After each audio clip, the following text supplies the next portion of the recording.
And joining us in the studio for more reserves, IDF Lieutenant Colonel Doron Avital, former Special Forces Commander in the IDF. Doron, thank you for joining us. Let's talk about this drone from Iran. Was it a stray, or given what we've seen over the skies in Syria the last few days, maybe some kind of warning?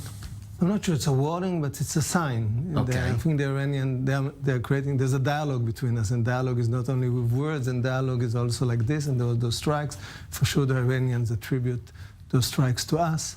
Those are Iranian targets, Iranian officers getting killed. They want to show they have the capabilities, they can do something, they can, so it's a warning sign, I would say. Okay, a warning. A warning. But we can imagine, reportedly, Israel will continue its activities in Syria. What would, is it a warning with some teeth behind it? I'm not sure what kind of heavy weaponry they can allow themselves to launch from Syria. So I think it's contained.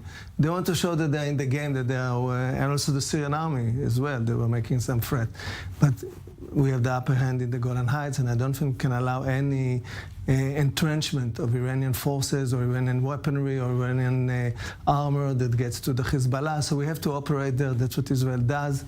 And this is part of. But we have seen an intensification in the last 5 days, three out of the last 5 nights, or should I say 4 nights, because we may yet see something tonight. Very aggressive attacks. We know reportedly even Iranian personnel themselves getting killed in that. Is it just opportunity? A lot of people talking about maybe the departure of Russian forces, maybe have opened up a window, or is it a response to maybe an intensification on the Iranian side? I think in the end, the IDF works opportunity-based. I mean, he's looking for, when he has an opportunity, when he has the intelligence, he strikes. This is the way we work. So I wouldn't go, I heard rumors about Israel trying to make a position in the context of the political disarray in Israel that we are still forceful and so on. No, the IDF works according to a plan. You have the opportunity, you have the targets, you can hit them, you have to do this, and we do it. So I would say opportunities coming up in the last few days, and this is the consequences. Let's talk about that downing of that drone from Hezbollah over Gaza. Because as our correspondent Hamda says, this is not unusual for Hamas of late to be holding drills with these kind of drones. Israel does not always act to take them down. Again, is this a message from Israel to Hamas?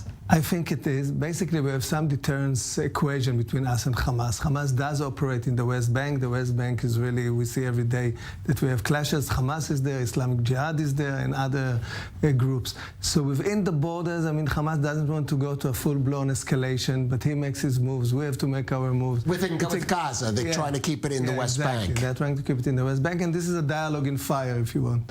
Dialogue takes place in words, in threats, but also takes place in action, military action, the way they've been initiating and the way we respond. Right. There's always the possibility, unfortunately, of something going wrong here. Exactly. I think this is the greatest worry in the context of what's going on right now in the whole Middle East.